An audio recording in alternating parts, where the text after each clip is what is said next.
Hi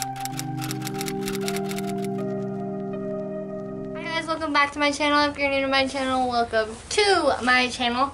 Today I will be telling you guys my birth story. I know it's long awaited. I mean, my baby is 5 months and I haven't even told the story yet. He wants to chill with mom. So he's gonna just chill while I tell the story of him being born. So on July 6th, I went in for my 40-week appointment. He's watching his dad. For my 40-week appointment, and I was hoping to God that they were going to induce me. And so we went there. I went to see my prenatal doctor, and she told me I was not dilated whatsoever. My cervix did not thin or anything, which made me really discouraged. I wanted to cry because I just wanted to not be pregnant anymore. I loved feeling him, and I know I was gonna miss that, but just if you've ever been pregnant before, you would understand why. You just feel huge and you just want your baby there, like you've been waiting for 9 months, especially when you get to 40 weeks. Because 40 weeks, I think, is a full 9 months. So she told me that I wasn't even dilated or whatsoever, so she was gonna send me over to the labor delivery. And she said pretty much the only reason they will induce me is if my fluid level was low, and that's what protected him, and if it was low, it would endanger him, so they might as well just induce me. So there was that, and they were going to monitor his heart rate and see if there was any irregularities, I think that's how you say it. So if that was going on, or if I just happened to go into labor at the hospital. So they did all that. My amniotic fluid was good. After my ultrasound, they told me, and then I had this awesome nurse. Her name was Claire, I'm pretty sure. She did my monitoring, and the thing is I had high blood pressure, and it was getting higher and higher as I was there. So my doctor just decided to induce me. It's better to have induced me than me gone home and gotten high blood pressure, because I was risk for preeclampsia. And what preeclampsia is, I don't know the exact definition, but all I know is it is life-threatening to the baby and the mother.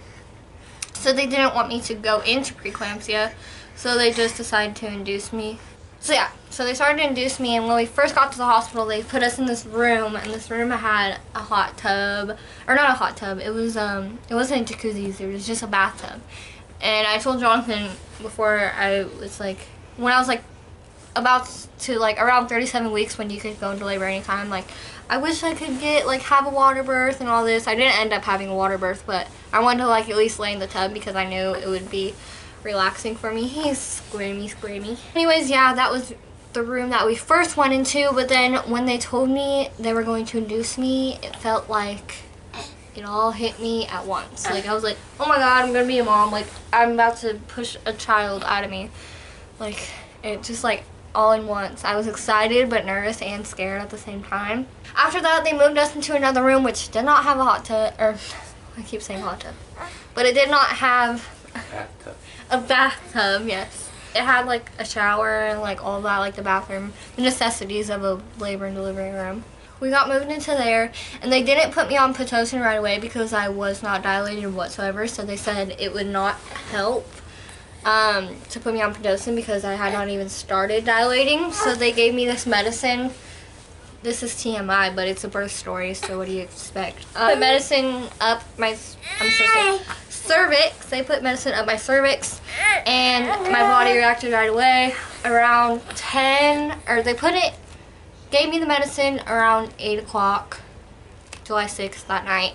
And then around 10 is when I started feeling the contractions. Let me tell you this. Contractions are nothing like Braxton Hicks at all. You feel contractions coming, you feel them at their worst, yes, and you feel them when they're about to stop, which they're just the most painful thing ever. I'll get to the painful part in a little bit. Around 11:30, 12 is when my contractions started to get bad. Yes, they did. I decided to take a shower, and it helped a little bit, so I washed my hair and all that. And what's crazy is before I was put in labor, I packed makeup, all this stuff, because I was like, oh, I'm just gonna put a little makeup on, and you think you're gonna be able to do that, but you don't. You really don't. I took my shower and everything. If you hear my son in the back, he's playing with his dad, and if you hear the dad, It's that. So I got in the shower and did all that. It kind of helped. I washed my hair, got out. Jonathan went to sleep. I wanted him to sleep because I didn't want him to be cranky the next day. So I let him sleep for a while, and I was practically up all night. Around, I say 4 o'clock. I was up too. You were up till 3. You were up all night. You got to sleep more than me. Oh yeah, that's like 3. Yeah, he was up till 3. Around 4 o'clock, the only thing that would help my contractions would be me swaying back and forth and walking. I could not sit and have a contraction for the life of me, or however you said that. So my nurse came in around that time, and she said, I can give you pain medication to help you sleep. I didn't want to take pain medication because I heard that it can like make you drowsy, and I didn't want to be drowsy. I wanted to be like there through the whole experience. But I ended up taking it anyways because I needed sleep for the next day. She gave me that. I slept for about 25 minutes, and then I started getting pains again and started walking around. And then she came in again around 5 o'clock and told me that I could use the bath in the other room, which I was so excited for because I thought that would help a lot, and it ended up happening to help me. It ended up helping me, and then so I was in the bath for about 2 good hours because it helped me a lot. I went back in the room about 8 o'clock. My Grammy and my grandma stayed in the waiting room that night, just in case I happened to have them that night, which I didn't really think would happen. So what had happened is they came in, and that's when my contractions were getting so bad. Jonathan eventually woke up. I didn't have breakfast, but I think my mom and you ate the breakfast because my mom ate the breakfast that I get, but I just said it was for me, but I gave it to my mom. Around 10 o'clock, 11 o'clock is when shit hit the roof. I felt like crap. Yeah. The doctors came in and said I was 4 almost 5 centimeters, and I was like, yay, I'm halfway there. Like, I finally get the epidural because at 4 centimeters you can get the epidural. So he said, yeah, we're gonna get the anesthesiologist to come and do your epidural. And let me tell you this, from that point and until the guy actually came in felt like forever. I was literally getting up like every 5 seconds to go pee. Thank God Jonathan helped me because I was hooked up to all the IVs and everything. I was falling asleep on the toilet practically. And it was good that he was there. But I was just telling him, I'm like, I can't do this. Like, I'm not going to be able to do it. And he was really supportive through it all, which I was thankful for. And my grandma was also kind of, she was supportive too, because she tells me just breathe, but when you're in so much pain, all you think about is the pain. And at least I know this now, and if I ever do have another baby, to focus on something else other than the pain. Because I let the pain get to me, and that was what was the problem, why I lost it. Then the guy finally came in to give me my epidural, and I'm sitting in this rocking chair, falling asleep while this guy's trying to tell me, because they have to tell you the procedure. I didn't even hear any of it. I was just like, give me the drugs. I need the drugs. I'm in pain. So he ended up giving me the epidural, and I was kind of scared because on all the labor and delivery vlogs that I've seen, they lay you down and they give you your epidural, and I could not lay down and have a contraction. But thank God they just sat me up, and I'm literally, they raised the table as high as they can. I'm leaning on this little nurse with my big, I was 190 pounds at the end of my pregnancy. I'm leaning on her, she's holding me up, and I'm falling asleep. But I have to tell them when I get a contraction or when it stops, because they don't want to give me the epidural or do the procedure when I have a contraction, because they don't want me to be in twice as much pain. And then I hear in the back of me, everybody's like, ooh, that looks like it hurts. Or they said it looked like it hurt. I did not feel my epidural at all. I was in that much pain. Like 30 minutes later, all my pain was gone, and I finally got to sleep at least an hour, I think. Me and Jonathan got some rest because we knew, like, once we woke up, it was gonna be time almost to meet our baby boy. So I woke up, the doctor came and checked me, and they said I was I was 7 centimeters. And And I was so excited. I was like, yeah, I know you feel these contractions, like I'm making progress. So my progress started to slow down, so they put Pitocin in my IV, and what Pitocin does is it stretches your cervix and it makes your contractions worse. But I didn't feel it. All you really feel is pressure, so to say. So I was on that, eating my ice chips, talking to everybody, having a good time while I'm having these huge contractions on my chart. Mom, what do you think he's gonna weigh? Are we live right now? Yeah, we're live. Is that him or? Yeah, that's him. I'm gonna say 7 pounds, 8 ounces. Okay. Dad, Huh? how much do you think he's gonna weigh? Well, you weigh 180, so I'm going I'm- 9 pounds and 11 ounces. Dang. Oh my god. He said, whoa. Well, Grandma, how much do you think he's gonna weigh? How much do you think he's gonna weigh? The baby? Yeah.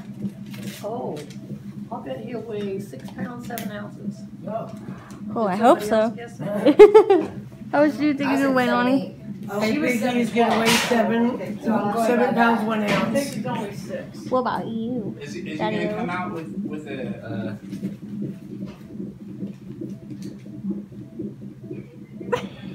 I think What do you- Grandma would be right. Oh, the belly is tiny.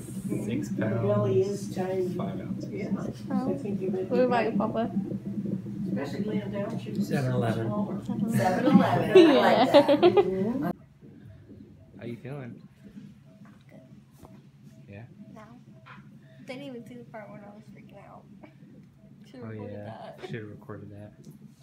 She got her epidural in. Feeling real good. My legs, no. And then she's 5 centimeters. We broke her water in. What else are they gonna do? I'm being put on Pitocin else is it? Yeah, Pitocin. because my contractions aren't strong enough, so they're not dilating me. But the Pitocin will. But I won't even feel them. So I already have them.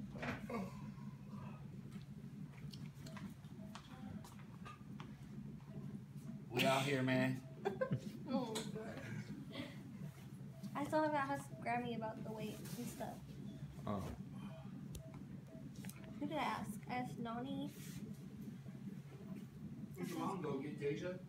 She went to smoke, but I'm gonna remind her when she gets back. She has to go get Deja because her appointment's at 3. But yeah, Her appointment's here at 3. it's in Nice. Oh, her hair appointment. But yeah, I can't eat anything. I mean, ice. Only her little ice chips.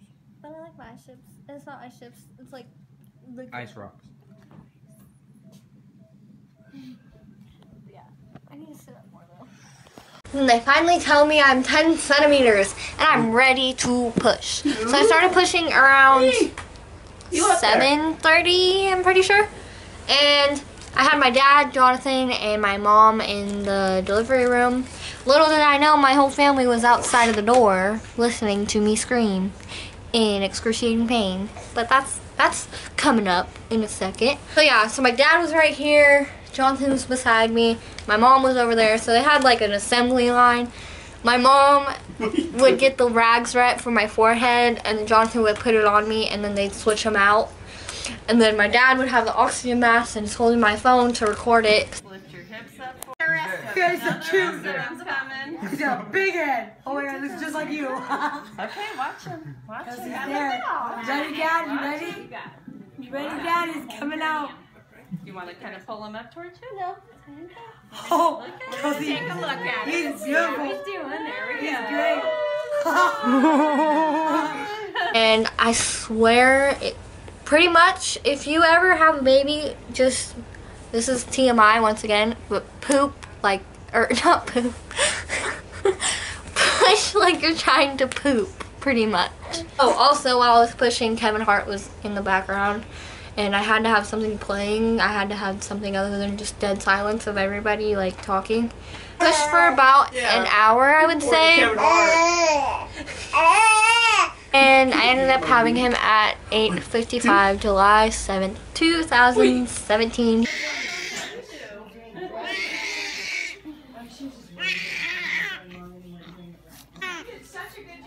Holy cow, that cry. Kelsey, it looked like you did it just right. It looked perfectly fine. I gotta get some ice. Excuse me. Hi, son. Give me the boat. So you can look at her bottom. Because I'm gonna squeeze turn the light. Probably 150. 150? Yeah, 150. 150. Yeah. Yeah,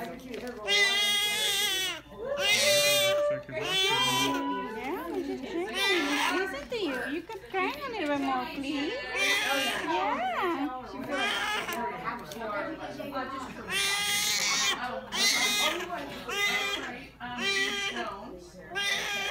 7 pounds, 7 ounces. Like I said in my last video, he was known as the lucky baby in the hospital. We were there for about 5 days at the hospital.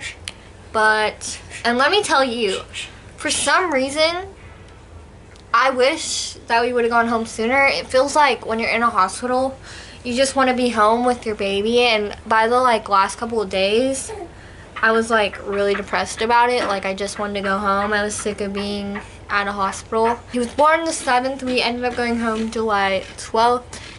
That's my labor and delivery story. I hope you guys enjoyed it. I know it's very late. Don't forget to like, subscribe, and comment. Definitely turn on your post notifications to be notified every time I upload a video.